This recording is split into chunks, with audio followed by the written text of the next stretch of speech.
Welcome to Rewriting Your Reality, a video focused on hypnotic modalities to shift the belief systems that keep you captive. We will explore the journey from being subconsciously programmed to achieving quantum freedom. Get ready to dismantle everything you thought you knew about your own limitations. The mind's power is a historical fact. Franz Mesmer introduced animal magnetism in the 1700s. James Braid coined hypnotism, defining it as a focused physiological state. Crucially, before anesthesia, major surgeries were performed using this trance state, proving the mind's ability to override physical pain. My personal journey proves the mind transcends the body. A near-death experience revealed pure awareness. After being paralyzed, I reprogrammed my body through visualization and discipline. The core truth is that identity is the prison and the key. Your mind can reshape reality itself. Unmasking the global hypnotic modality. Secret societies and governments. They understood the power of the trance state long ago and weaponized it to shape societal structures from the shadows. Corporate hypnosis. Advertising and media use sophisticated neuro-linguistic programming, NLP, to obscure reality and shift your belief systems without your consent. The ultimate goal, to control the narrative, consumption, and consciousness of the masses, turning individuals into predictable units of a manufactured paradigm. They are the masters of the hypnotic modality. The first element of global hypnotic modality is authority, manufactured to establish psychological inferiority. Uniforms, robes, and controlled environments trigger unquestioning obedience. When you look up to an authority, your critical factor is lowered, accepting suggestions as absolute truth. The uniform is the first induction. The second element is translogic, a self-contained system logical only within its own framework. This creates a closed loop of reasoning. A doctrine establishes ultimate authority, turning rules into absolute truths. The paradigm acts as a perceptual filter, making external manipulation feel like internal conviction. The third element is overload, creating an intense, rapid-fire experience that bypasses the conscious mind. Techniques include sensory saturation, emotional triggers, and message overload. This forces the subject to feel something profound, anchoring the belief without rational scrutiny. The heart accepts what the head has no time to question. The grand illusion is when you become your own hypnotist. Division keeps us fighting each other, distracting us from the masters of the modality. They use filtered evidence to make you doubt your power. The ultimate control is when you self-hypnotize with their suggestions. I am not enough. This is the self-hypnosis of suffering. The quick release uses the Sedona method to clear emotional debris. Emotional baggage is just something you are holding on to. You can drop it using these 4 questions. Could I let this feeling go? Would I let this feeling go? When? Answer. Now. Repeat until you feel a tangible shift in your state. The reframe shifts meaning and reality. Change the meaning you attach to an event, and you change your emotional response. Content reframing actively searches for the positive intent or hidden benefit. Failure is just data and feedback. A block is a stepping stone. Change the question to change the destination. You are already in a trance. Self-hypnosis is choosing your own program. This is your new operating system. Use a simple countdown to enter a deep state and plant empowering beliefs into your subconscious mind. Consistent practice rewrites your core identity, dissolving suffering and manifesting the quantum you. Are you ready to take your quantum leap? This exclusive transformation package offers the book 30 Days to the Quantum You, custom video masterclasses, and a personal Zoom session for deep work. Stop fighting the illusion and start rewriting your reality today. Welcome to Beyond the Mind, where I'm not here to teach you, we're just here to remind you. And welcome to another show. Thank you for being here with us. I got my awesome co-host Chef with me. Chef, Yeah. people, man. Getting back to it, y'all. Nice to see you once again. Another week with some very interesting topics. For sure, But it's very good to see you guys, and looking forward to everyone jumping on in the conversation. Yes, I'm looking forward to people coming in and joining in, and we'll be able to assist you with something today that can change that state you might be in. And so that's something that we're looking forward to doing.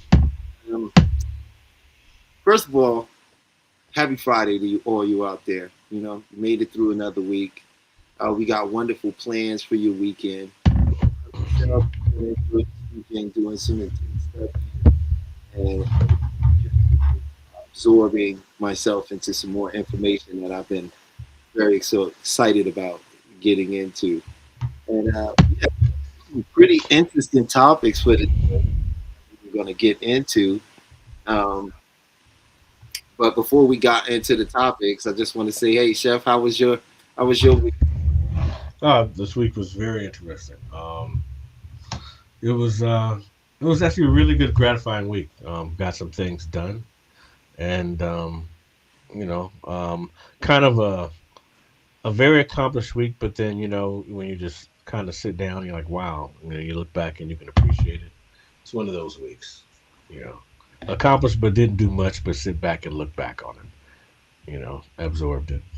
You Yeah, know. if you go, guys, if you're watching, please leave a comment in the chat. And let us know how your week. Did you get things accomplished that you were looking to accomplish? Did you run into roadblocks? Did some magical things happen? Maybe happen. Share your week with us. Uh, It's hard to hear you, Talib. okay, is this better? It's a lot better. You're kind of dipping in and out a little bit. Oh, okay. Here we go. How's that? There you go. Much better. Yeah. All right. Cool. All right. But yeah, we'd love to hear about your week. Please leave something in the chat letting us know how your week went. But our topic this week, the midlife crisis Hmm. and how that shows up in the modern age, right? And specifically, how that also shows up for black men. Hmm. Because you might be surprised to know that statistically it does show up differently. And there is a stigma in this country, especially when it comes to the black psychology that's been occurring that a lot of people aren't aware of. And we just would like to shed some light on that.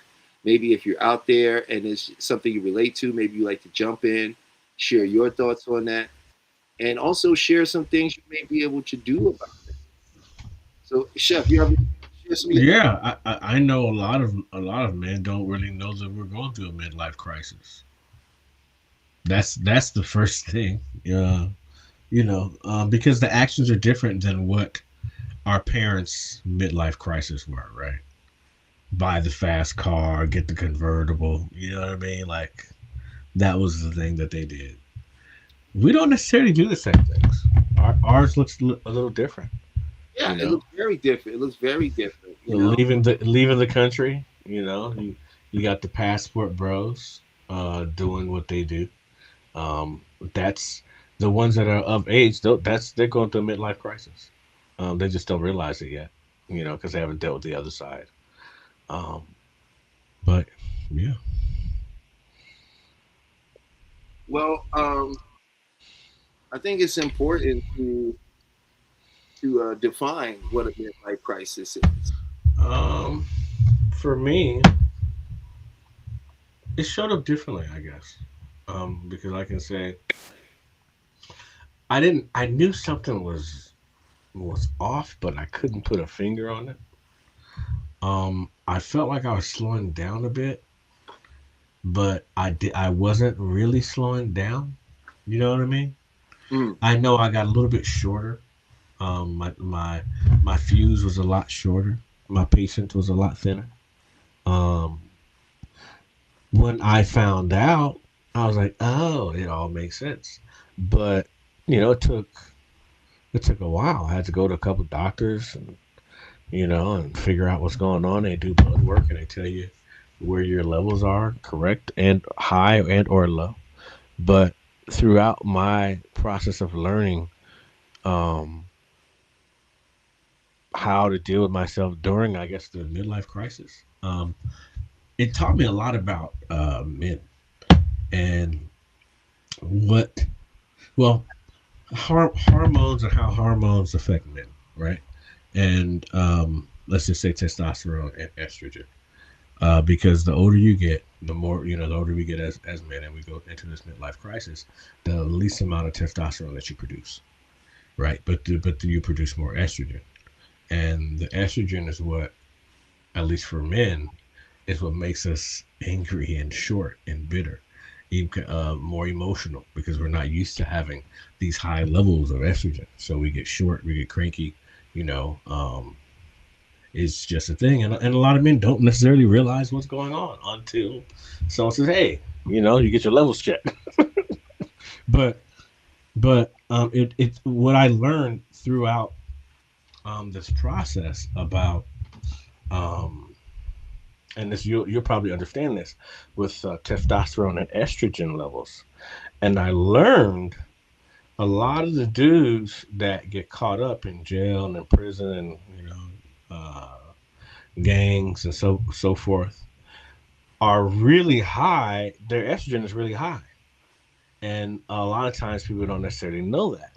But if you can tell, the short temper, very angry, um, willing to just snap off in a moment, that is a very when you have a lot of estrogen, it really runs a man kind of crazy a little bit. And a lot of us don't necessarily know that. But I learned that through going through my midlife crisis, I guess, or, menopause. As they told me it was menopause, I said, look, this is what you're going through. It's like, oh, okay. Um, but it really gave me a greater outlook on what chemicals are in foods and how that can induce certain behaviors in men.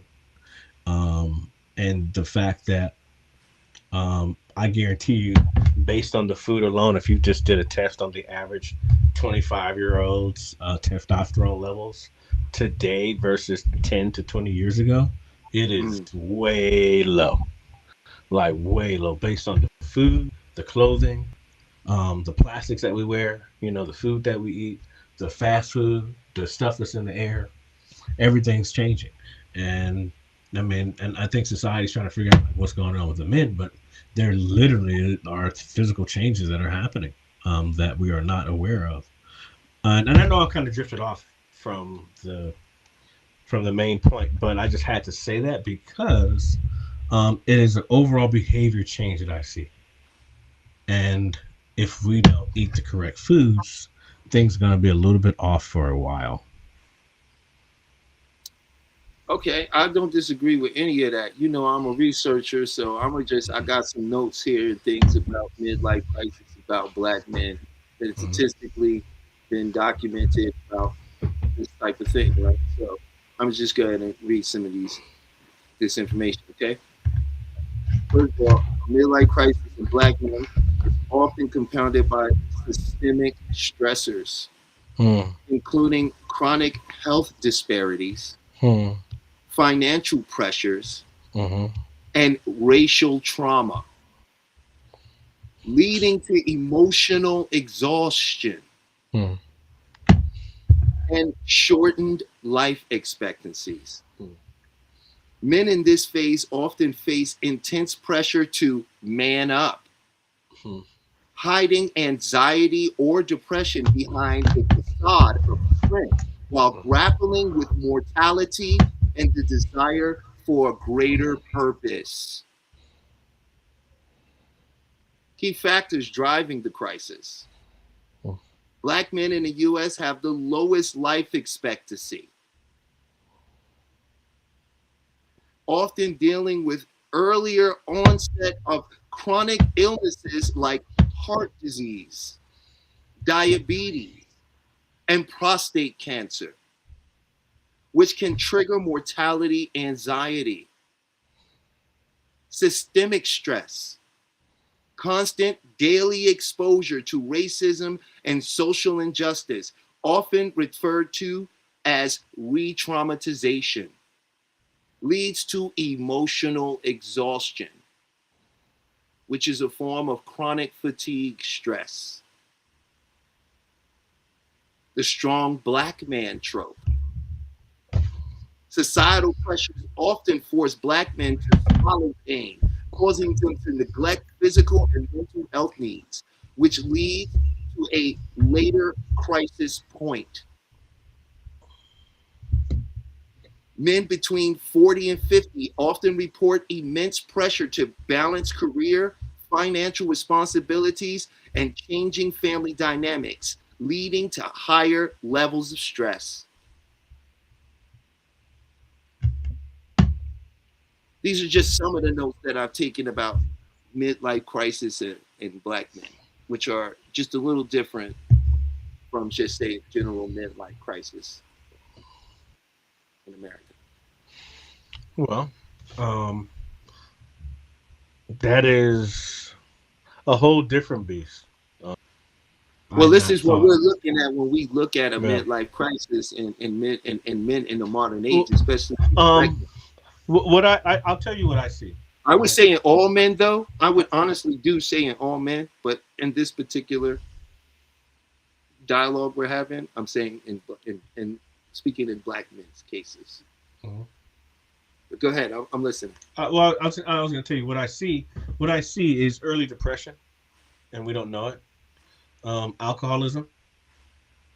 Um, uh, you know, a constant need to go out at a certain age. Still doing the same things.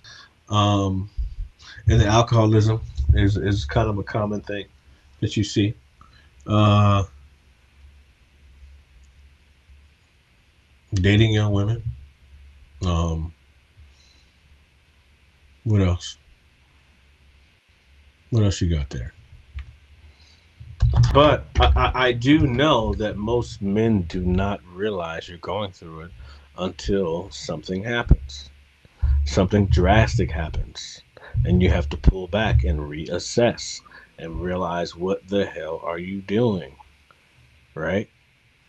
Mm. I mean, that happens or something drastic happens and you lose money once again, and you have to reassess and like, hey, what am I doing here? This is not where I should be.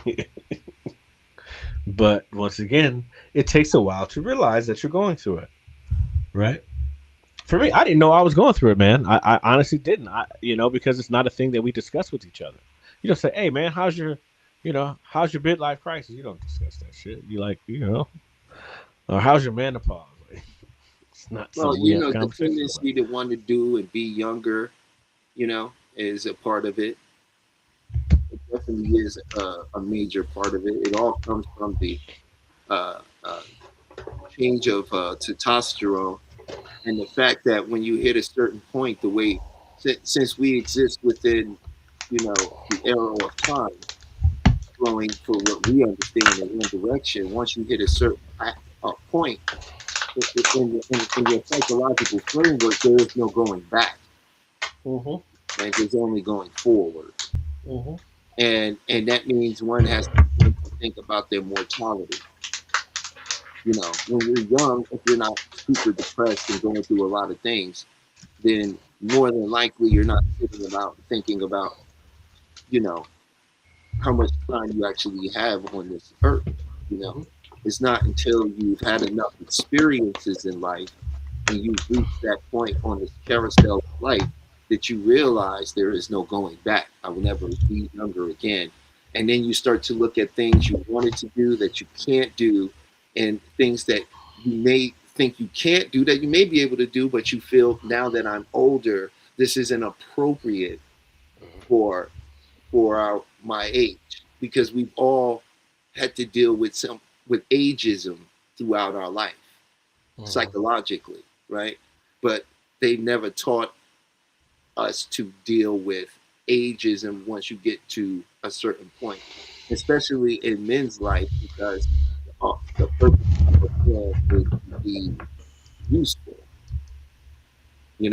So if you're not being useful, or you're incapable of being useful, or you feel like a big part of what you were capable of doing came with your youth, right? This begins to bring in question your identity. And as all midlife crisis has to do with existential uh, sort of dread or crisis with who am I now? Mm-hmm. If my youth defined who I was, when I don't have the youth anymore, who am I? Mm-hmm. Right? And in a midlife crisis, a lot of men begin to change careers, Mm-hmm. try to find a new purpose, right? Because a lot of the purpose was attached to the identity of youth, Mm-hmm. you know.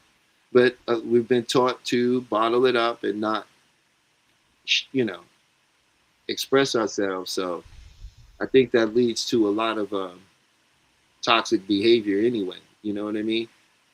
And then when you tie in a midlife crisis on top of not being successful or feeling like your life is not amounted to what you wanted to in the first place, you can't even afford to go buy the car to make you feel young.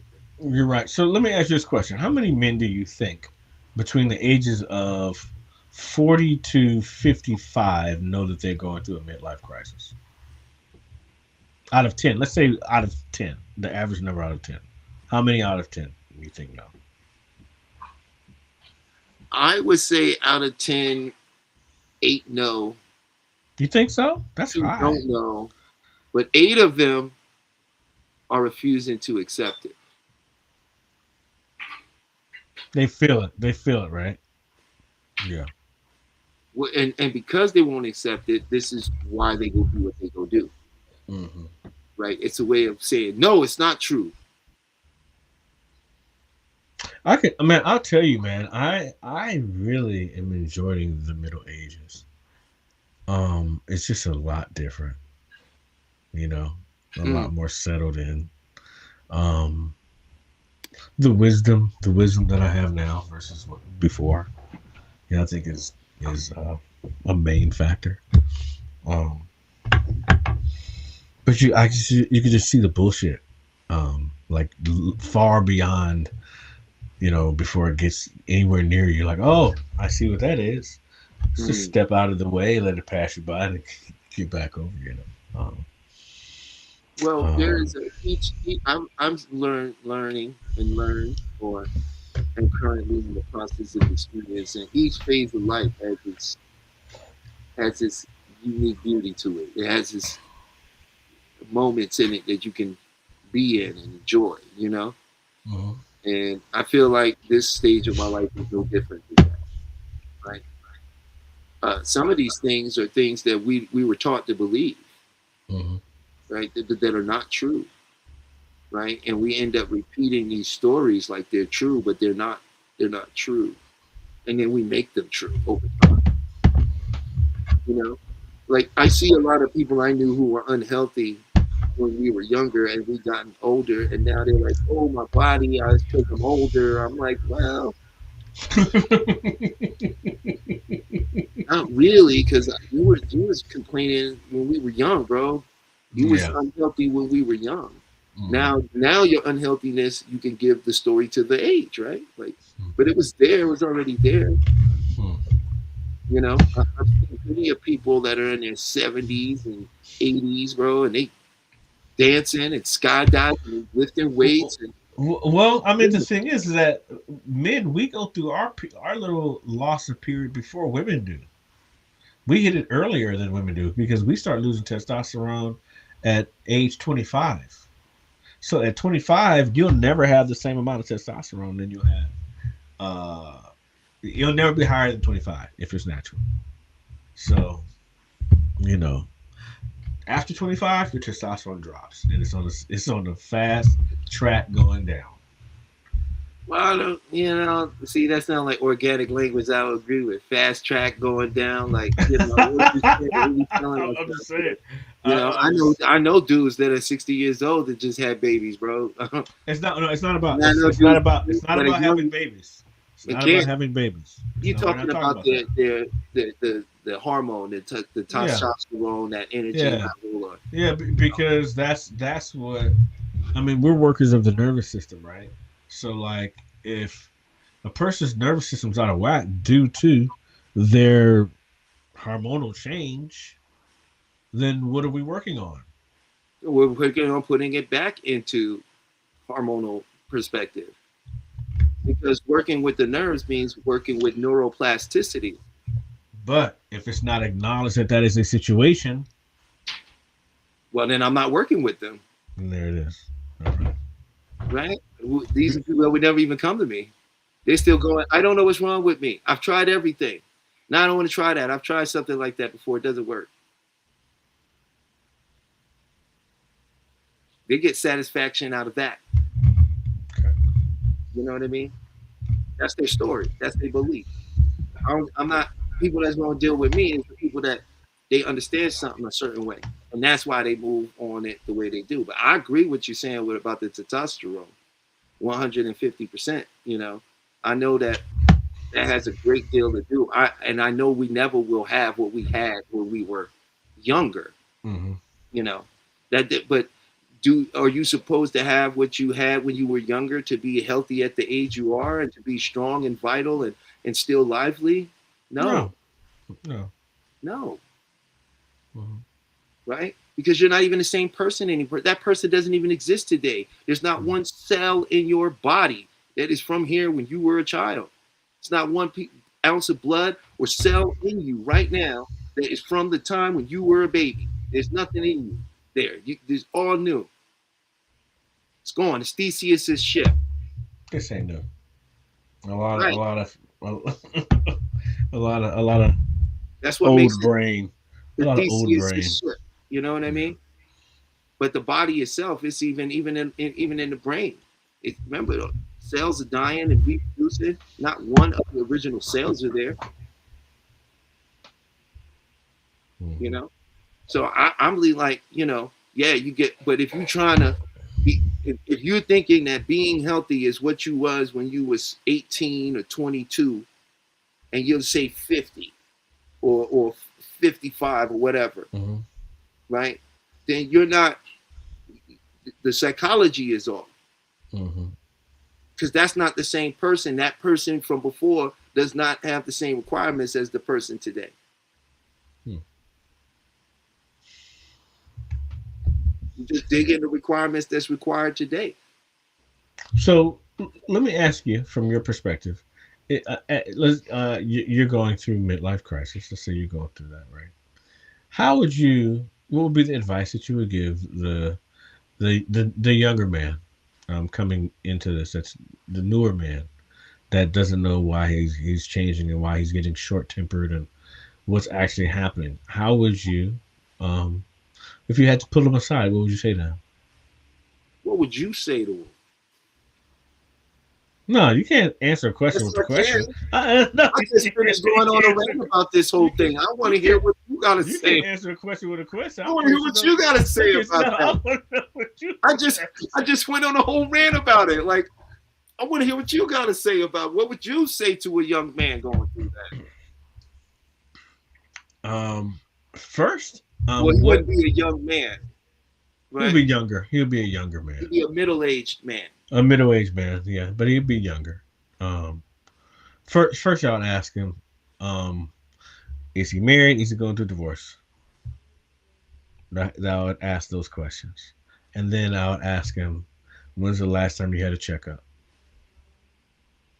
When's the last time you got your a full checkup? Kidneys, lungs, liver, all the works, all the disease checkups, all the everything, full checkup, and then blood work to see where your levels are at.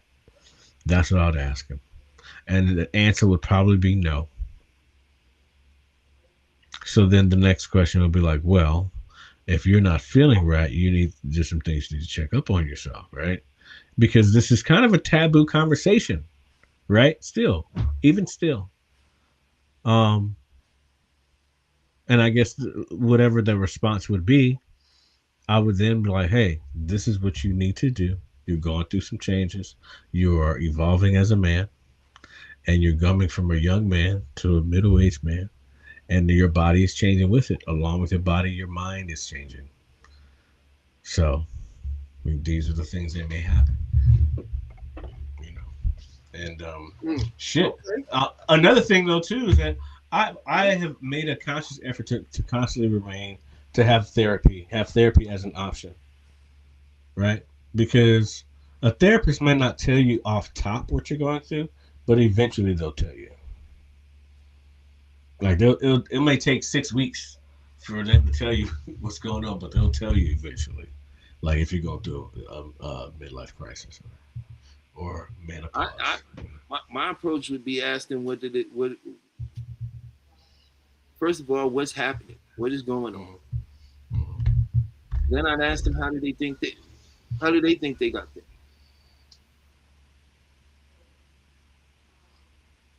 You see what I'm saying? That would be my initial approach. You know? And then I would get as much information as I can out of them about what they think is happening. Mm-hmm. You know? And once I get the story, right, I'm just going to give it back to them in a way that they can hear it. And when I tell them their story back, I'm going to ask them, well, what do you think to do about it? What's one thing you can do that wouldn't cost you anything to do that would help this? Work out. See, look, it's working already. Go work out. It's working already. Didn't even attempt for it to work right now, but it's working.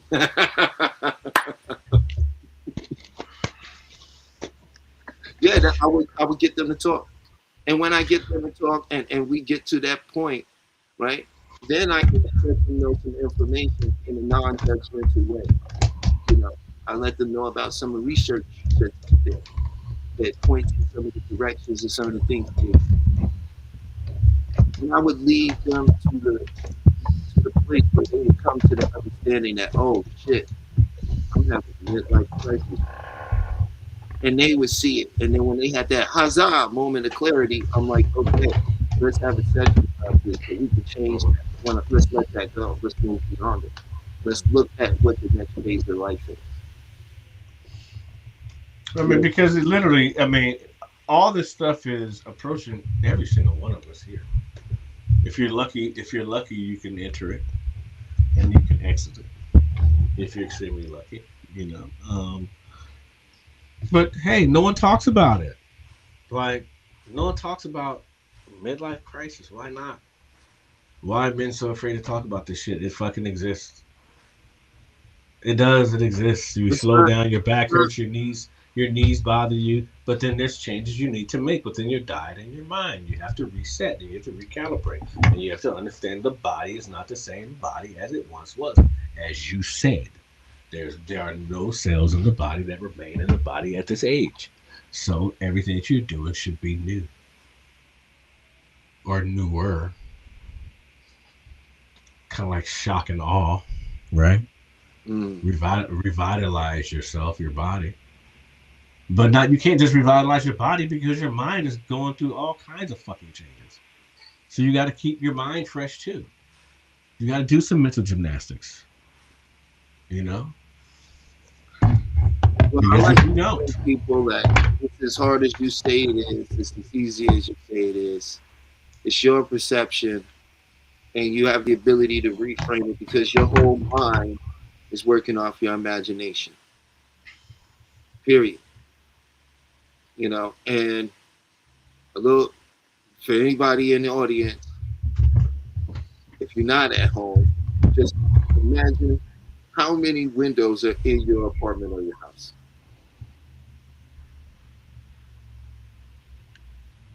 See, everyone has the ability to imagine. You know how many windows, and if you could sit there and think about it or see it in your mind, you're using your imagination. Right? And we just was never taught to use our imagination in a healthy way. Because we have this thing about morality and honesty and lying to ourselves. So, and we have this desire to hold on to our story. You know, there's something very strange about the human mind. It's wired for stress. It actually will attract stress. That's scientifically true. That's something that's provable, right? And it's why so everybody experiences some form of stress, right? So when you learn how to decompress and use your imagination, then I think with the midlife crisis stuff, I know I'm able to help people get past that point, right? Because it's really just a point of not knowing what the future holds and feeling out of control. It's a buildup of anxiety, and especially in black men, it's a stress. And like you were saying, why they, why they so afraid to say something? Well, when you look at what society has done, and really how it just individual men have visualized or pictured their life being, or the things and stresses they dealt with, and the roadmap they're following in their mind from whatever traumatic thing happened to them, then you begin to see why. Oh yeah, nobody's gonna say anything. We've been living in a culture that shames and demonizes men when they decide to show vulnerability. You feel what I'm saying? So naturally, you're going to if you know you stick your head out the window, somebody's going to slap you. You're not going to stick your head out the window. You see what I'm saying? And I think that's where a lot of men are with it, where it's like some men, they don't reach out now. Why? Because they tried before. They may have had a relationship with somebody, which that's something we can really talk about too, how past relationships affect men and how that carries over in their dating lives as well. But when you compound that together, I think that's where you find a big part of the issue when it comes to midlife crisis and not getting the help that they need, not a lot of help not really being out there. That is, we can just all know like that, because it's something that has been, pushed out of the culture. Well, once again, there's no support system. But I guess the next thing is, you really need a support system for a midlife crisis, right? That would be the question. Oh, you need a support system for that. Like, you understand what I'm saying? So like it just it's almost as if it's a conversation that was 20 to 30-year old conversation. It's not a new conversation, right? Because like, to be honest with you, I was hearing about this shit in the 90s, bro. Like I haven't heard about midlife crisis for men in the 2000 era. Because you basically, men have just kind of been just going from, I guess, escaping from the U.S. and not actually dealing with it here. So they just go somewhere else and deal with it that way, or just don't deal with it, and it just is what it is. But it doesn't make healthy people. It also doesn't make better men. No. I don't disagree with that. I don't think it makes better men either, But that's why I'm saying, like, when you're able to understand what's happening to you, then you can make the necessary adjustments. Absolutely. Did you know that you were going through a midlife crisis when you were going through one? I experienced it in my own way. When I experienced it in my own way. And for me, it was sort of difficult. I was going through a lot of different things at the same time when that began. When that began for me, my best friend committed suicide. And I had to deal with that. At the same time, I was dealing with some other things in my personal life. And it did have a definite effect on me. And because of that, at points, it felt like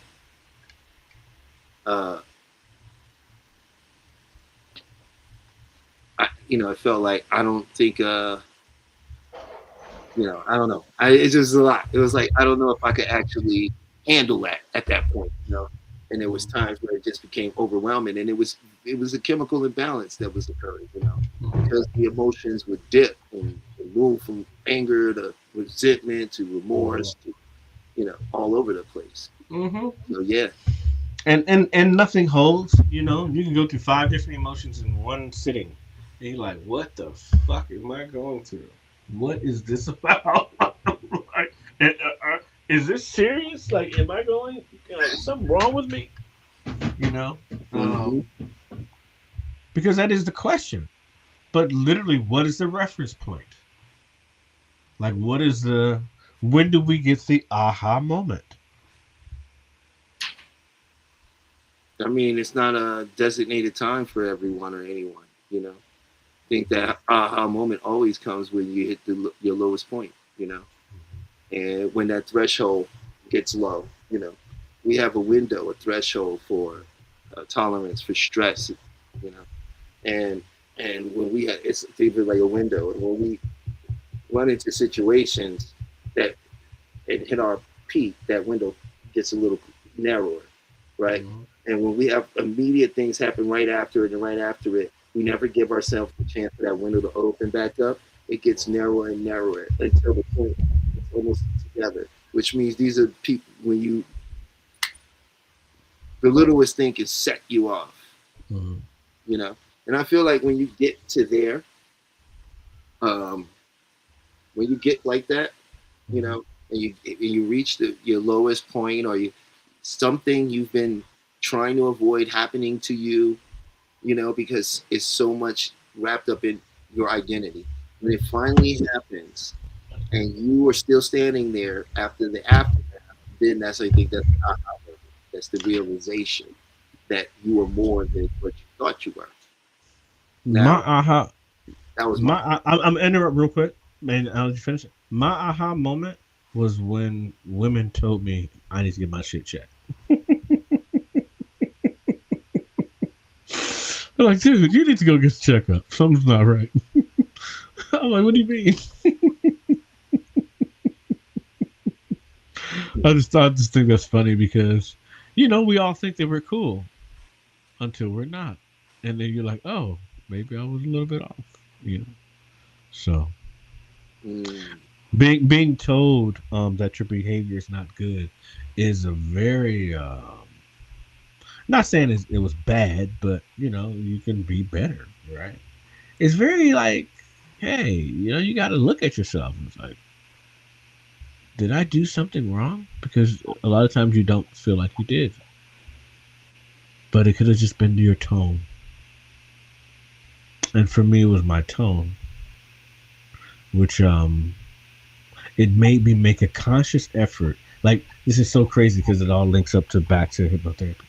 But during the height of my midlife crisis, I guess, the tone that I used with my loved ones was not the best. And I made a conscious effort when I went through school, hypnotherapy college, to make sure the tone of my voice doesn't feel threatening, right? And it all comes from the midlife crisis and just the frustration of all your levels being off. But I made a conscious effort with my tone, and with that conscious effort with the tone, I use that tone through hypnosis now.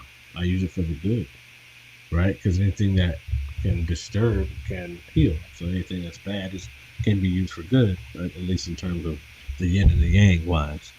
But I realized that my tone was bad and off, and I needed to correct it. And it was fucked up. Excuse my language, but it was fucked up because it hurt that people who I loved recognized something about me that I did not recognize about myself. Right? But the good thing is that they cared enough to say, hey, I think you should do this. And then when I did go to the doctor and get all my levels checked and my blood work done, and the doctor helped me to level myself out. It was great. Oh man, back in the game. Eat. You got to eat certain foods. Stay away from certain foods. You got to stay away from a lot of. When you get to a certain age, you can't overdo spinach. Spinach has a lot of estrogen in it. That throw your shit off for men. Great for women, not as good for men. But it's just a lot of things we have to do differently. Yeah, it's all a learning experience, and I wish our parents would have been a little bit more informative with how life progresses and the things that you need to do to make sure you can stay ahead and be healthy. Yeah, but it's never too late, man. I hear everything you're saying, but listen, I had a very different experience in life than you did. You know what I mean? Mhm. And my things turned out a little bit more mystical on that side. So I've always leaned more on that side of the Professor Xavier kind of thing. And I lived in a school for Kung Fu. You know what I'm saying? Mhm. So I've already seen extraordinary men that could do unbelievable things with their body. And if you're well with it, you are I. You know, I understand that it's a thinking. It's a thinking, right? When you create a neuron, you're not just creating a neuron, you're creating a neurological biochemical pathway. You secrete a chemical key code of a situation. That's not your brain waves out. That's what goes away over time. Not the neuron itself, it just stops firing. Hmm. You know what I'm saying? At one point they said man would never, you couldn't do the mile is based on the legion, the Roman legion, right? But who broke that record? A geeky scientist guy who wasn't an athlete, who wasn't a professional runner. Then everyone broke it, right? There's always these limitations that are being set on our minds about what life is and what we can and cannot do. But I'm here to say that that's not the truth. That's what we are here to share. That's what I teach. That's what I share. That's why I show people. It's the power of your mind. You want to change your life, start with your language. The mind don't understand when you say, here's the weird thing. You ever wonder why you get more of the things you say you don't want? Because the mind is focused on it. Because you're imagining what you don't want. And the mind can only give you what you imagine. Right? You have a problem, you don't see the problem solved. You want to work out, you don't see in your own mind yourself working out, how good it feels. You don't do that. You start complaining. You start thinking about how hard it's going to be, how hard it's been, what you look like now, and how hard it's going to be to go from that and looking like that, and what day of the week and where it will actually fall. You rely on the physical world to tell you what your life is. And that's why we're being owned right now. And the best way to escape that is to start understanding it's your own mind that's creating what your life is. There's studies out of Stanford, out of MIT, and several other major universities showing where they did the power of mind, where they had athletes trained through hypnosis and meditation. And they gained the same level of training skill as the group, and in some cases more, as the group that physically worked out. The mind is it doesn't know the difference, right? And we all going to get older. We all going to pass out of here. But the important thing is this: you get to decide what that's like, what it feels like, and what it means. And because we haven't had that opportunity to understand that, we still looking to other people, and they telling us from their terrible experiences, their terrible family, friends, and other anecdotal things that they heard about how terrible it is for us to get older and never be that kid again. But what they don't tell you is that because when you come to people like Chef and myself, you learn there is something called an inner child. That is a part of your psyche. That is a part of your psychological makeup. And that loving, wonderful inner child, even in men, that they told me, that boy that loved to run and play baseball and football and all the other things, is still there. And when you get in tune with that, I think during a midlife crisis, right? I think you won't be in a midlife crisis. I think at that point you become to understand that you're at a zenith in your life to where you can do anything now. You are fully grown and fully capable, right? And it's not over. You know what I'm saying? I don't want to run a mile like an 18-year-old. I want to run a mile. You see what I'm saying?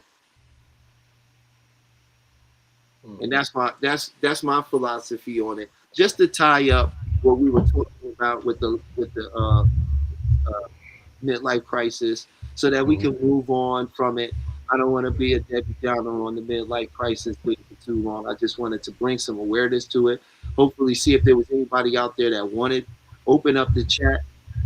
I think we went a little too old on our audience. We might have gone a little too old. Well, I know people in our little group was like, "Oh, well, I'm not gonna come up there. You guys are talking about stuff I don't know." Oh no, hey, I'm in the office. I got things to do. I don't want to touch that. I'm like, oh no, we're not gonna keep talking about that. Nah, I'm good. That's funny. No, but I think it's very good that we just kind of touch on it, and because once again we have generations. Well, I think it's very interesting that the people who don't want to speak on it are women. And this is the exact point, you know what I mean? When it comes to men's health care, when it comes to the ideal of men having problems, that's not something that women like to hear, right? Because they've been taught a different philosophy, you know. I think it's a very needed conversation, an important one, and something that men don't really get to be a part of very often, you know, and share. And I would love to hear some women's perspective about it, you know, but I guess some of them don't want to share about that. So we're going to move on, since we don't have any men in here that want to jump in and say something and speak and open up their mind and hearts to a conversation that could lead to healing and maybe profound change in their own life. So I'm going to move on past that, but I wanted Peach to come up for a second. And Peach, let's go, Peach. There you go, Peach. Come on in. There we go. Yeah. Yeah, there she is. So, what is it that y'all want to know about your conversation? I think it's awesome. First off, I'll just say that much. Um, I am not a delusional woman. I understand that men go through things. It's a natural occurrence. It just makes sense to me, right? If a woman has to go through changes, why wouldn't men go through changes? Why wouldn't men have psychological things? Just because y'all don't have menstrual cycles and do all the things that we do, it doesn't change that you're human. You're a person. A lot of the So changes are similar too. Like hot flashes. Sometimes cats be like sweating. You're like, yo, why are you sweating? They're like, I don't know. we don't think it's a hot flash, but that's what it is. You know what I mean? The cats be just sweating out of nowhere. You're like, yo, what's up with you? Why are you good? look, the biggest one is the libido change. I mean, ladies, come on now. I know y'all are watching, and I know that is one that burns you. Oh, he was all of these things when we were younger, and now his libido is gone. Come on up and talk about it. 'Cause I Well, know that was one of my pet peeves. listen, I am fortunate to not have that issue, so I don't even know. Talib, could you handle that conversation? I can't. Listen, I have it's no a lot of expertise in that. men. listen, there is a lot. I'm not going to sit here and say I'm one of them, but there is a lot of men. Listen, I know that there's a lot of men that suffer from ED, right? Some of that comes from midlife crisis stuff. Mm-hmm. right? The ability, the failure to perform, in many instances, has a great deal to do with uh, it's psychological, Yeah. as well as often it has to do with low blood sugar. Mm-hmm. Mm-hmm. Let me Or tell high you, blood pressure. I can't speak for everyone, but I can tell you scientifically, I can tell you under the research and under the study that you can find and look for yourself. I have one of them here. Um, that blood sugar is the reason a lot of you have anxiety. It doesn't necessarily just cause the anxiety, but it's a stressor to the anxiety. It can amplify the anxiety, right? Mm-hmm. Because let me tell you, in 1800s, the average person was it 5 pounds of sugar in a year. Probably less than that. By the 1900s, it was what, 70 pounds? Jeez. You know how much it is now? Probably like 500 pounds a year. 170 pounds of sugar It's a still year crazy. It's per crazy. person. That's crazy. I mean, it is a drug, you know. You have to understand it's the number one problem in most people, right? Because what you're experiencing is like a free fall, Mhm. right? Right? Because you know what your pancreas does, right? The pancreas produces the insulin Mhm. that takes out that sugar that you don't need. But what happens when you take too much sugar? You're eating all that sugar all the time. You spike up, but then you free fall way past your level, Mhm. and then that sends you into fight or flight. So that can create So, anxiety, depression. You feeling like people on your back. It can make you real short and snappy. It's why you have nightmares, night terrors, dreaming of people killing you, chasing you. I wanted to ask Peach a question. Have you dated a man that was going through midlife crisis? And did he know he was going through one, or you identified like, oh, this is what you're going through, and I knew I need to step back? Has that happened for you? I was married to a man that was going through a midlife crisis and Hmm. didn't realize it. Hmm. Um, and we, during the marriage, we separated a couple times because he essentially thought it was me. And I'm telling him, no, sir, Hmm. it's you. It's you. You Hmm. gotta get your health together. You have to go within and figure out what's going on with you mentally. Hmm. So after a couple separations, then he realized, oh no, it's me. The first go to for most men is the medications. Hmm. To which I can say I was kind of ignorant back then. I wasn't for the medication. I'm like, listen, if you got to take all these meds to want all of this, then get out of here. Hmm. But, I've learned peace and patience. But yeah, I think I have dated a couple people going through a midlife crisis. And what was the most blaring, the obvious, like what was the tell, like the obvious like thing that stood out that made you know that they were going through a midlife crisis? Besides the ED, it would be like just the mood swings. Hmm. Like men Real, have terrible real mood short, swings. real short. Yeah. Hmm. Mhm. Over the most pettiest thing. You're like, "What? Are you really upset over a pencil? Hmm. Like why are we But arguing but over be a pencil?" full on But full upset. on like, Yeah. "Oh my god, I can't believe that." I'm like, "What? Are we mad over a pencil? Is this what we're doing today?" Mm. It's so bad. It's so bad because I just know.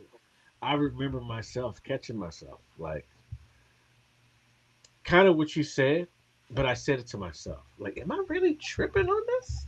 I was like, oh yeah, I gotta figure this out. I can't be like this Yeah. because you don't really understand like what we go through. We don't understand how we actually affect the loved ones, and I think that's the most important part about having this conversation is how we affect our loved ones when we're not going through something that's major in our life, and we try to act like it's not right.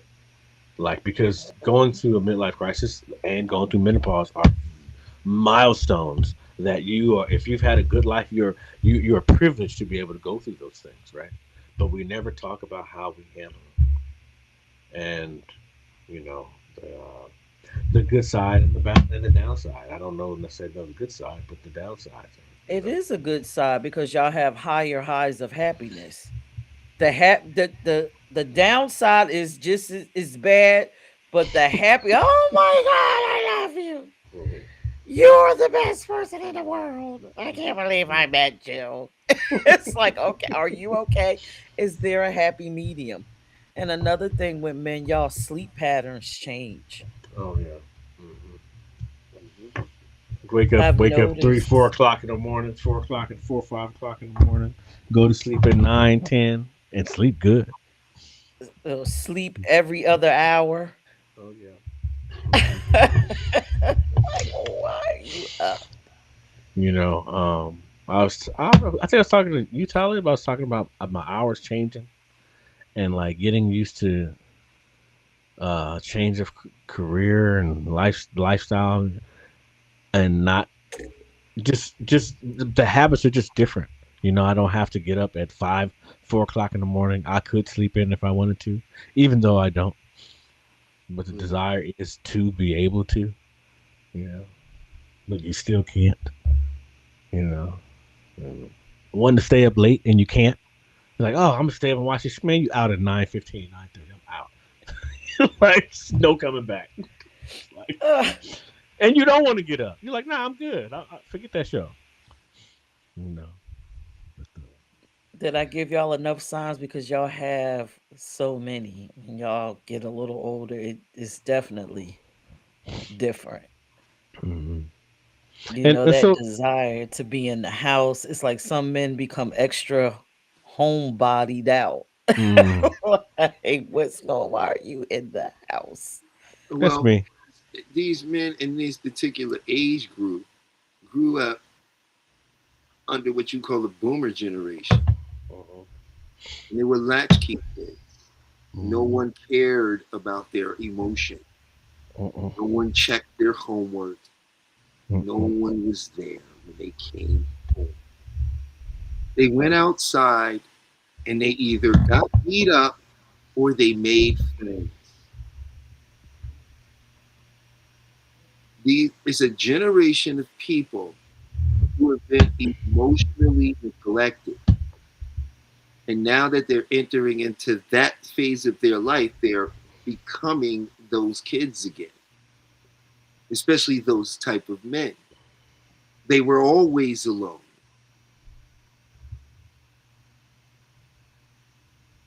People forget that. You have a whole generations of Americans where their mothers and fathers were partying. They were abusive. They were drugs in front of them. That is true. Okay? And their The families boomers were wild. were never the issue. And they had to suck it up, figure it out, and keep moving. Where did they go?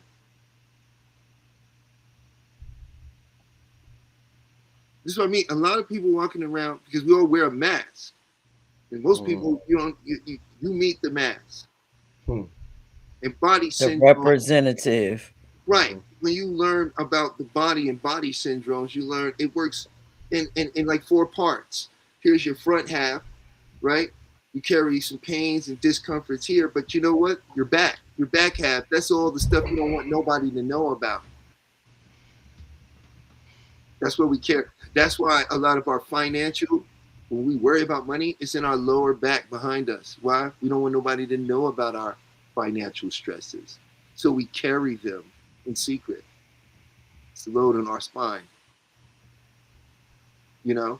And I think a lot of these men, when they hit this point, they end up reverting back to what it meant to be. Why would they ever go, I need somebody to talk to? They grew up under the psychology. Nobody wants to hear what I have to say. It doesn't matter what I really say because they're used to getting pushback and argument and or being told they're being ridiculous or suck it up. Everybody out here suffering. You ain't the only one with problems. And this happened before they got into relationships. Then they went into relationships trying to fix that. Then that went to hell. And what would they go back to? Oh, well, gotta rely on myself. Let me go back in the corner. We'll buy me a PlayStation. Get me some dumbbells. And I'm an Uber. And just get what I need. It becomes this type of thinking. Because that's what they know. That's from my expertise. Sounds boring. They need to get a therapist and get a life. We're up to Because I'm not the therapist. We're in the feel good business, so But once again, so let's talk about menopause. What are the similarities that you notice, Peaches, with men and women? Because since you were with a man that went through midlife crisis or menopause, whatever you want to say, versus you going through menopause, what was the difference that you saw, or was there even a difference? Mood swing. It's just about the same. The mood swings. Only thing you're Mhm. not losing the little girlfriend every month. That's the difference. That's it. We have terrible mood swings. Some of the women go through real desert dry spells. That's a lot of men probably have like these huge midlife crisis because their woman just dries up. Some women is sex is painful, and then there's some that's just ready to, yeah, let's get it. So, but it's basically the same.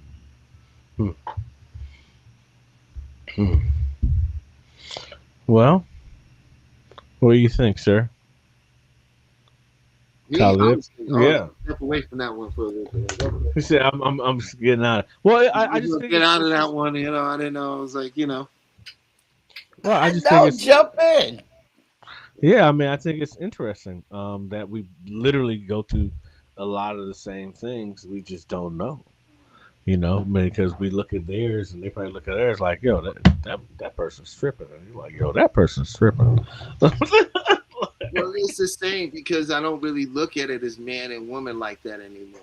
I really go into the phrase of emotional and the physical, right? Mhm. And there's the emotional male and there's the emotional female. There's the physical male, there's the physical female. You know what I mean? And I start looking at it more from that lens on the EMP scale and how, emos express things differently inward, because of the fact of how they experience the world, while physicals express things outwardly here in the world because they're very physical, and those two different things produces different outcomes when they are stressed, when they're in different situations, right? So to me, it's not a man or woman thing as much. I see similarities because both man and woman, our testosterone is affected, which governs our personality, helps govern our personality, as well as a woman's estrogen is affected, which helps regulate her personality and moods. The thing that regulates our personality and moods are affected in both of us the same. Secondly, we both experience it psychologically. It's in our head. We're the ones that's dealing with it, regardless. A million women are dealing with it, or a million men are having this right now. I am the only individual, the only one that can feel what I'm feeling. So for both parties, it's personal, and you know what I mean. So to me, it's like there really is no difference. Everybody gets to that point where you realize that the carousel ride is getting shorter. The ride's getting shorter, and now you asking yourself, what does it mean? What does it mean? Am I gonna get everything I'm supposed to get? Well, one thing I do hope that anyone who does actually watch this and no one really want to call in because like, hey, that's a subject matter they don't want to touch. But I think that it's just some information. Like you can take this information, and if your mate or your other is between the ages of 40 and on up, and they might be acting completely out of pocket, one of the things that they may be going through is a change, and it's important for us to recognize that and maybe help them, and or say, "Hey, I know what you need. Would you come sit down here and talk to me?" I'll tell you how I handle it. Mhm. I guess this maybe you tell me if it's an emo thing. Hello, everyone. I'm an emo, and please, I'm up here. Please join me. The link is in the chat. Anyway, so my best, what I go to is when I see somebody acting up and I'm dealing with them, I automatically ask them, listen, what do you need? Mhm. What is it that you need?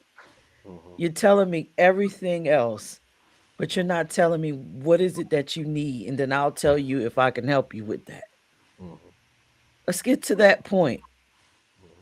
Or if they're going off on someone else, I become the peace.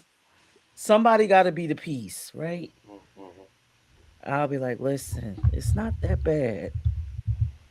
Let's calm down and let's just do something different. But what is it that you need? What are you trying to say to me? And Mhm. that normally works for me to bring them out of that space. So is that an emo thing or No, I think that's more shenanigans. Shenanigans. Oh, okay. Yeah. Well, I would just say that was a good person thing. You know, Mm-hmm. that's just being a good person. I don't think that's something that I mean, or you could have handled it that way. Quite frankly, you know, it's really when we look at it that it's about how we internalize. You know what I mean, and how we take it in and express it. So you know, in this instance, I wouldn't say that. I would just say that was the way to handle it. Is that I would say that it's the way to, you know, it was like, hey, get it, no problem. What can I do Yeah, to what do you need? alleviate It's that? You know, was good. It wasn't, oh baby, I love you, I hear you, come here, oh my sweetheart, let me hold. It wasn't that. You see what I'm saying? It was a, hey, I'm with you. You see what I'm saying? See, this what I mean by the internal aspect, or the person that is not as associated to the physical world versus the person that is, right? Mm-hmm. Right. So the very fact that you didn't go up here and say, "Well, I want to hold you to make it better." Mhm. No, you was like, "What can we do, or what can I do on my end, just on my end, to help you with some of the stress you're having?" Mhm. You sound like someone that's accountable, though. I am. Mm-hmm. If I'm wrong, I'm wrong. If you can give me some facts on the ground that I'm wrong, Mm-hmm. then I'm wrong. I'm just okay, I'm wrong. And shit, I'm allowed to be wrong. I'm allowed to be right. I'm allowed to be whatever I want to be. Mm-hmm. So I'm okay with that. Yeah, but I think that's an excellent way to handle it. That's it.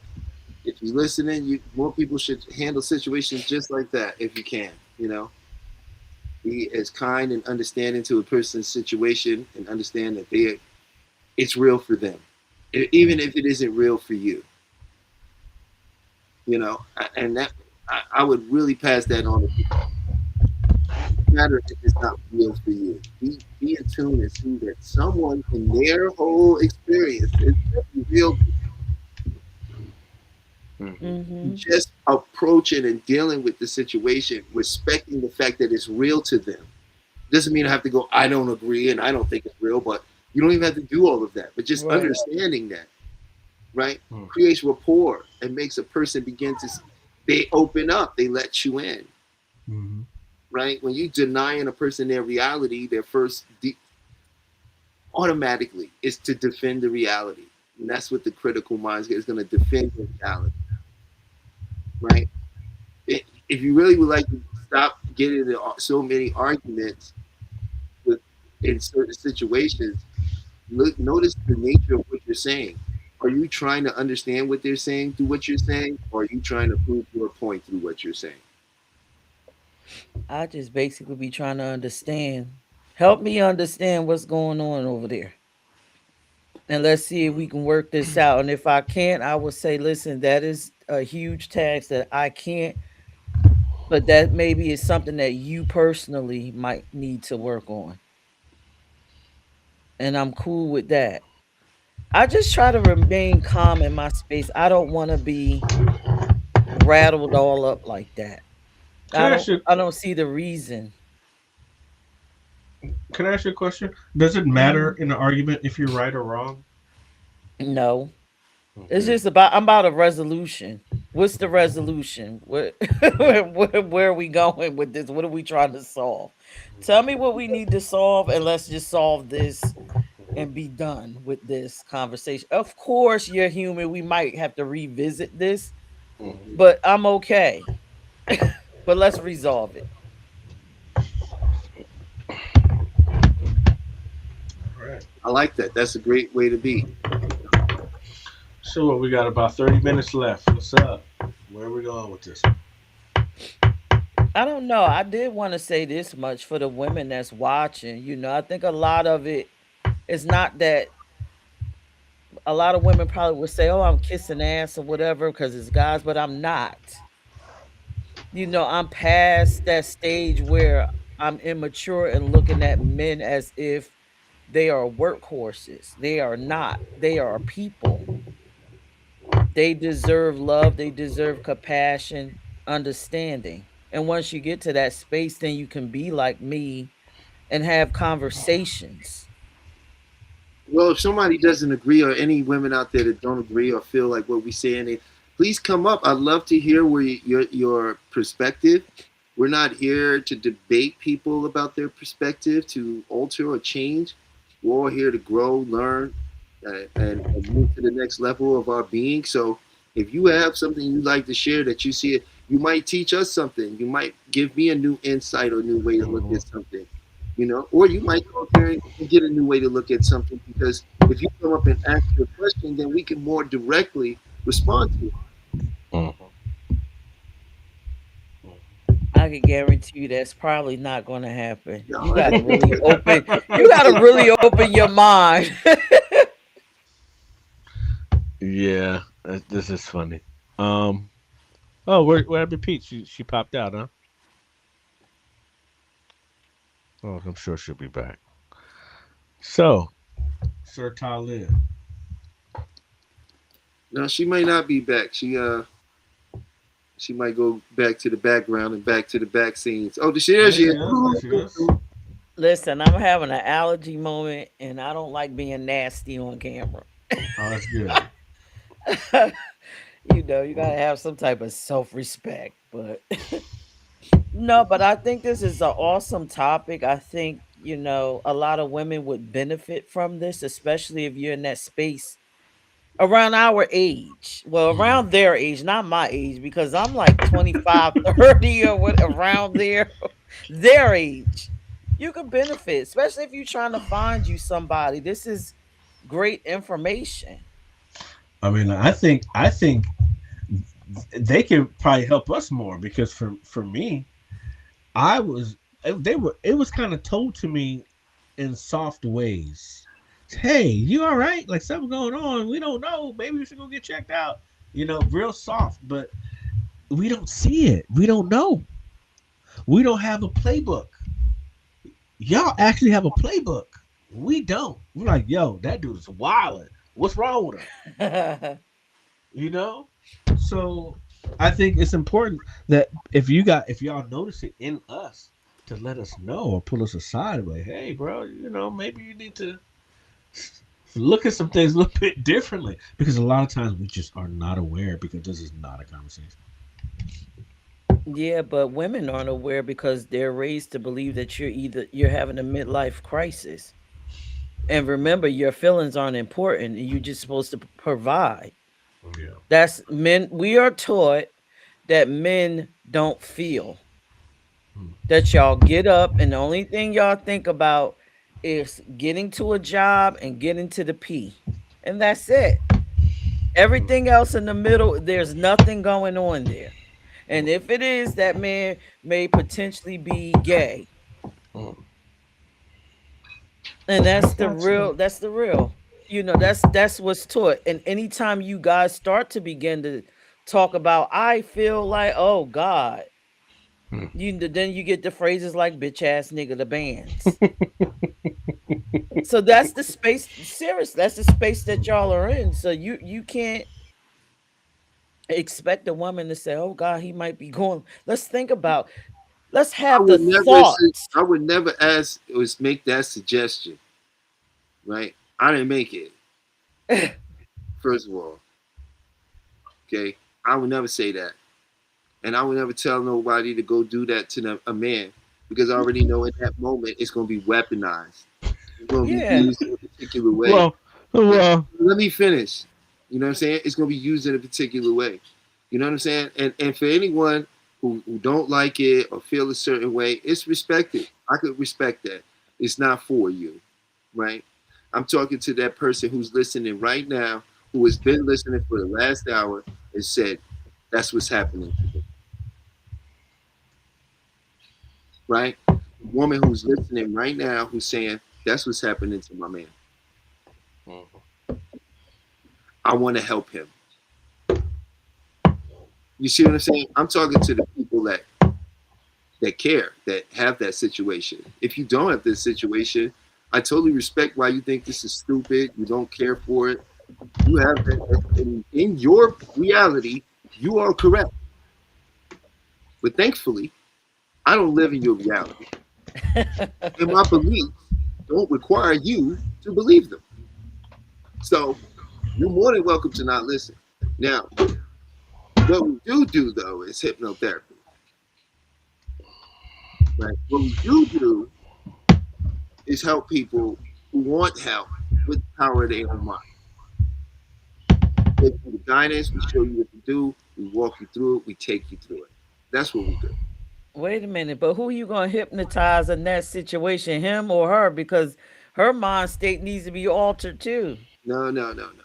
What you have to understand is this: whoever, when you come to me, I'm gonna deal with you.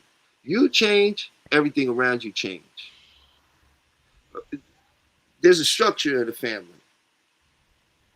Okay, you don't have to go in there and change everybody, right? When you step into your power, when you step into your understanding and you step into your own alignment, right? Other things begin to move within that alignment. That's when Uh-huh. people go, what are you doing? He's changed. You don't have to tell nobody, look at me. They want to know what you're doing. And that's when you tell them the amazing things you're doing. And that's when they take you seriously.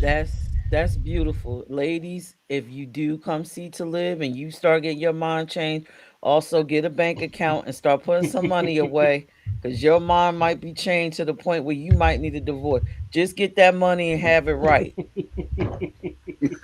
I'm just, I'm just joking with you. But no, seriously, when you're sometimes it shifts and it's okay. Reality changes. I know mine has, so.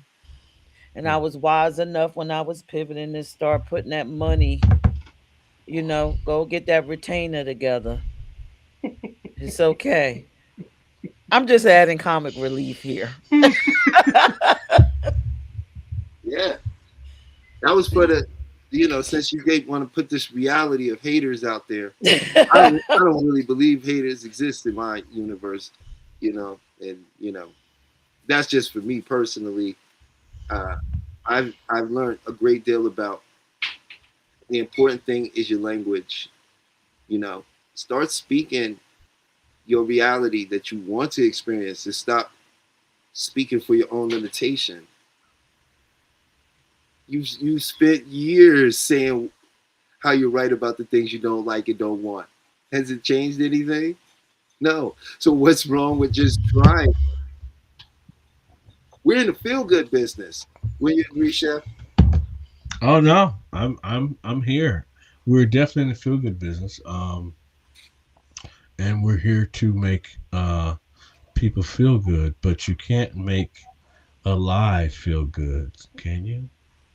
You can't heal a lie, right? And if you're not speaking truth, then what are we going to heal?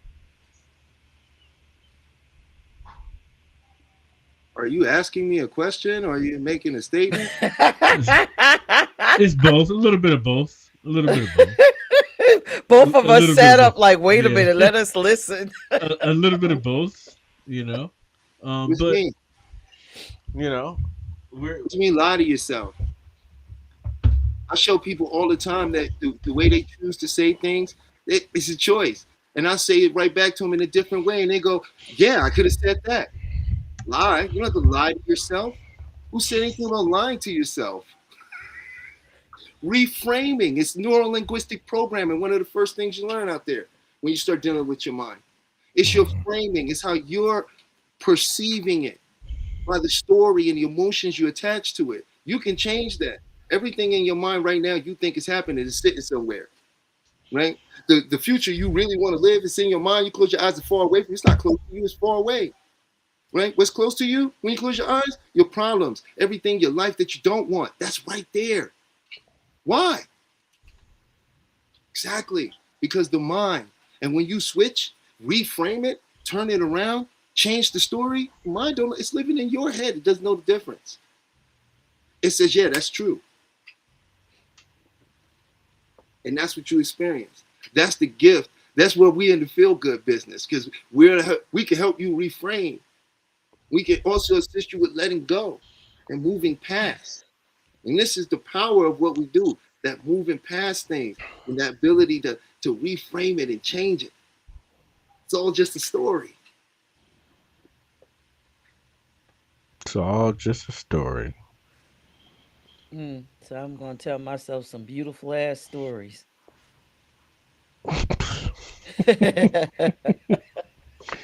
It's just a story.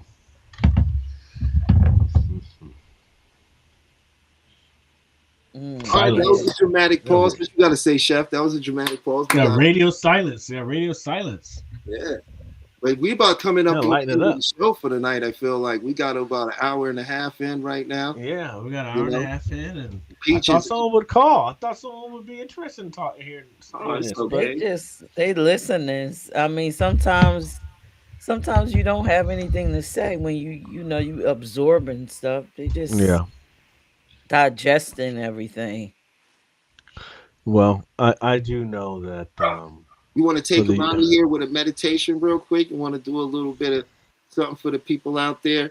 And we could do a little something. And please do not participate if you are driving, operating heavy machinery, Please don't. or doing anything that requires your full attention.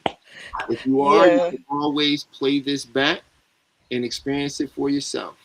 No, because I fell asleep last week. that is hilarious. I couldn't. But when he told me that, I was like, "What?" I was just cracking up.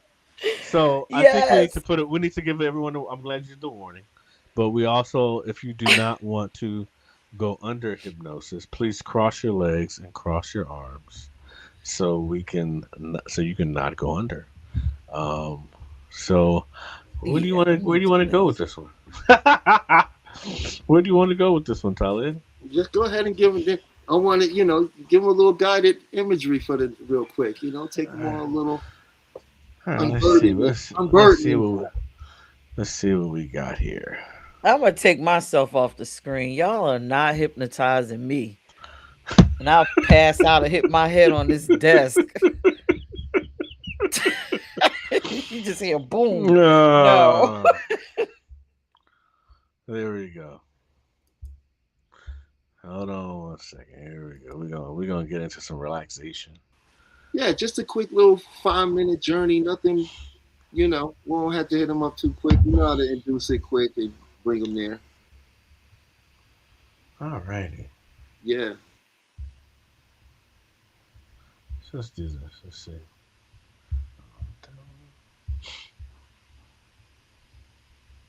Almost there, y'all. Almost there. We're getting to you. We'll do some progressive relaxation. Yeah, get him with it. Yeah, hit him with the progressive. Hey, hey, hey. I'm gonna repeat. Please do not participate if you are operating heavy machinery and driving home from work or using a forklift or cutting grass, whatever you're doing. Please do not participate if you're operating heavy machinery. If you are doing anything that requires your full attention at this time, this is not something you should participate in. But you can always come back to the recording. And now, allow your eyes to remain comfortably closed and simply begin noticing your breathing.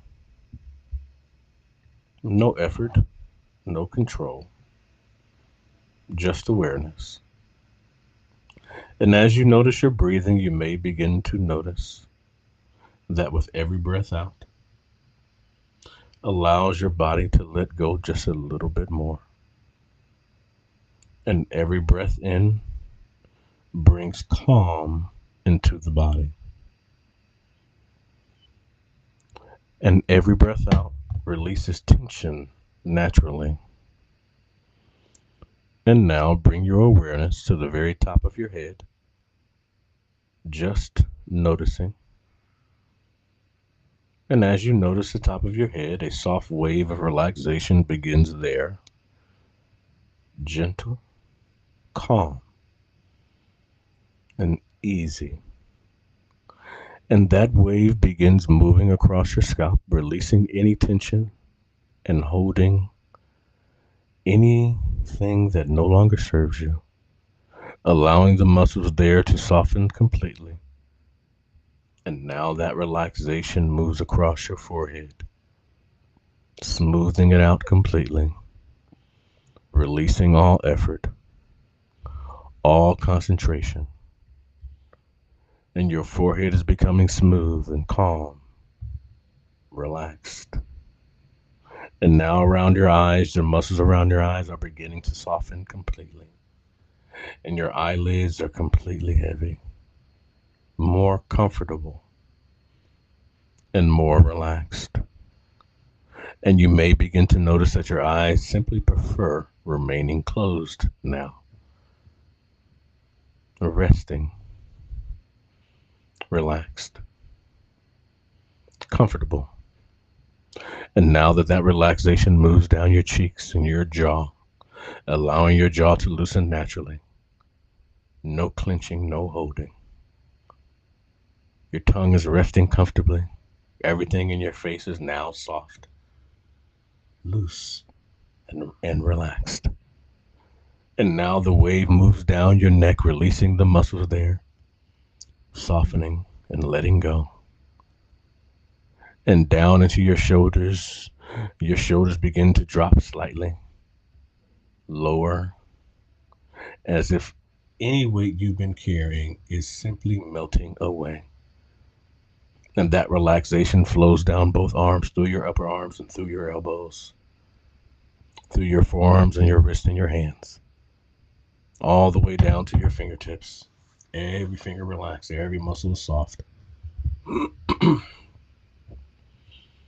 And now into your chest. Your breathing becomes slower, easier, natural. And every breath relaxing you more deeply. And now into your stomach. Allowing your stomach to soften completely with no tension and no effort. Just ease. And now into your lower back, releasing any tightness there, releasing and letting the muscles soften naturally. Into your hips, heavy, supported, and grounded. And now down through your thighs, your knees, your calves, and your ankles, and into your feet. All the way down into your toes, and every muscle in your body is now relaxing, and every nerve remains calm. Your entire body is heavy, and you're more comfortable, more at ease. And as your body relaxes, your mind relaxes with it. Thoughts slowing down, drifting further apart, becoming quieter.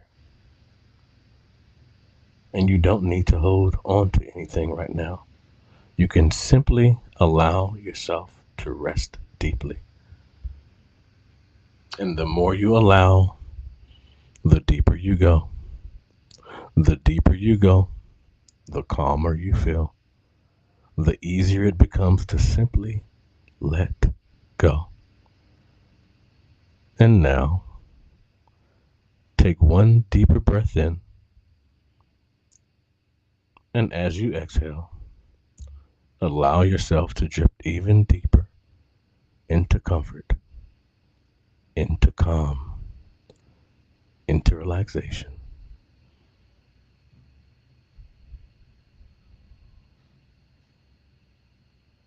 And in a moment, we're going to count you out. And one. Your energy flowing through your bones, all the way from the bottom of your feet, all the way to the top of your head. And two. As that energy flows to the top of, from the bottom of your feet to the top of your head, your blood starts to become energized. And three. Your body starts to get motion and starting to feeling life back into it. And you're getting the Jones in your bones. And you're starting to move around and get that feeling again. And two, your eyes start to open a little bit and you become aware of your surroundings. And one, eyes awake. Eyes awake. 1, 2, 3, 4, 5. Eyes awake. Come back to us. Eyes awake. And 6, 1, 2, 3, 4, 5. Eyes open, wide awake. Come back to the room. 1, 2, 3, 4, 5. Eyes open, wide awake. Peach. 1, 2, 3, 4, 5. Peach. Open your eyes and come in here and let us know you're awake. And those who enjoyed that session, thank you. I am awake. I turned on Billy Carson. Y'all wasn't gonna do me in. I'm not having it this time. Oh. Oh my God. But if you were gonna have it, you would have definitely been relaxed on that. Yeah. That will take you down. That was nice. That was beautiful. That was nice. I enjoyed that. That was beautiful. Well, we just wanted to leave you with a little something. Yeah, I just wanted to make sure Peach, you was awake. First of all, I wasn't gonna like I'm not falling for the, I was just on the phone. Thank you for allowing me to take y'all on a journey too. That was a little impromptu, and hopefully you guys enjoyed it. Yeah, if you're in the chat, please let us know what you thought about that. Just leave a little something, a comment, a like. All right. Friday, 6:46. Yeah, that was a great show. I want to thank everybody for joining us. I'm going to be talking about Peach. I'm trying to see if I could get up here a little more frequently, and but I got to talk with the boss man and see what the boss man says.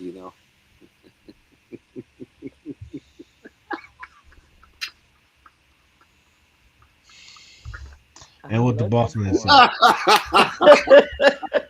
What the boss man say? I'm curious what the boss man say. I'm just looking for him. That was funny. That was a compliment. But she dodging him. She doing the Matrix on the compliment. Oh yeah, yeah. I saw. Like they're gonna hit you with a compliment. Yeah. I don't owe you nothing. You give Peach a compliment, she throw 2 back. There it was. You see it? But I love you, Peach. You're amazing. I appreciate you. And we appreciate everybody that joined us. All our information is available in the description. It's easy to get a hold of us. You can find me at Beyond the Mind, hypnotherapy.com. Please, there you can set a consultation. You can also read some of the information that I have available on the page. And the discovery is free. It costs nothing. You sit down and talk and just see if there's something we can do together to put you in a better place. Thank you all for coming and watching and see what we do. It's always a pleasure having you, and thank you and for giving me the honor to be the guest host for this show. And yeah, we'll see you all next week. And Yeah, have a maybe beautiful week. we might have a surprise. We might come in before next Friday. You know. Yeah. Yeah, Yeah. and it might be a little bit lighter. We've been heavy 2 weeks in a Well, row. those It's a little bit these lighter. last compliment was about men, but now we're about to get back into the business of fun and get into Yes. some other topics and some cool things you can try and do. Did you know this about the law of attraction? And that kind Mhm. of stuff. So Mhm. let's keep it light. Let's keep it love. Oh yeah. And know that the change you're seeking is already there and it's within you. And from Beyond the Mind, we want to say thank you, and we'll see you soon. And if you're awake, 1, 2, 3, 4, 5, I'm awake. Snap out of it. Yes, we're so glad that you're here and enjoyed that ride with us. Have a beautiful week. Take us out of here, Peach. Welcome to Rewriting Your Reality, a video focused on hypnotic modalities to shift the belief systems that keep you captive. We will explore the journey from being subconsciously programmed to achieving quantum freedom. Get ready to dismantle everything you thought you knew about your own limitations. The mind's power is a historical fact. Franz Mesmer introduced animal magnetism in the 1700s. James Braid coined hypnotism, defining it as a focused physiological state. Crucially, before anesthesia, major surgeries were performed using this trance state, proving the mind's ability to override physical pain. My personal journey proves the mind transcends the body. A near-death experience revealed pure awareness. After being paralyzed, I reprogrammed my body through visualization and discipline. The core truth is that identity is the prison and the key. Your mind can reshape reality itself. Unmasking the global hypnotic modality. Secret societies and governments. They understood the power of the trance state long ago and weaponized it to shape societal structures from the shadows. Corporate hypnosis. Advertising and media use sophisticated neuro-linguistic programming, NLP, to obscure reality and shift your belief systems without your consent. The ultimate goal, to control the narrative, consumption, and consciousness of the masses, turning individuals into predictable units of a manufactured paradigm. They are the masters of the hypnotic modality. The first element of global hypnotic modality is authority, manufactured to establish psychological inferiority. Uniforms, robes, and controlled environments trigger unquestioning obedience. When you look up to an authority, your critical factor is lowered, accepting suggestions as absolute truth. The uniform is the first induction. The second element is translogic, a self-contained system logical only within its own framework. This creates a closed loop of reasoning. A doctrine establishes ultimate authority, turning rules into absolute truths. The paradigm acts as a perceptual filter, making external manipulation feel like internal conviction. The third element is overload, creating an intense, rapid-fire experience that bypasses the conscious mind. Techniques include sensory saturation, emotional triggers, and message overload. This forces the subject to feel something profound, anchoring the belief without rational scrutiny. The heart accepts what the head has no time to question. The grand illusion is when you become your own hypnotist. Division keeps us fighting each other, distracting us from the masters of the modality. They use filtered evidence to make you doubt your power. The ultimate control is when you self-hypnotize with their suggestions. I am not enough. This is the self-hypnosis of suffering. The quick release uses the Sedona method to clear emotional debris. Emotional baggage is just something you are holding on to. You can drop it using these 4 questions. Could I let this feeling go? Would I let this feeling go? When? Answer: now. Repeat until you feel a tangible shift in your state. The reframe shifts meaning and reality. Change the meaning you attach to an event, and you change your emotional response. Content reframing actively searches for the positive intent or hidden benefit. Failure is just data and feedback. A block is a stepping stone. Change the question to change the destination. You are already in a trance. Self-hypnosis is choosing your own program. This is your new operating system. Use a simple countdown to enter a deep state and plant empowering beliefs into your subconscious mind. Consistent practice rewrites your core identity, dissolving suffering and manifesting the quantum you. Are you ready to take your quantum leap? This exclusive transformation pack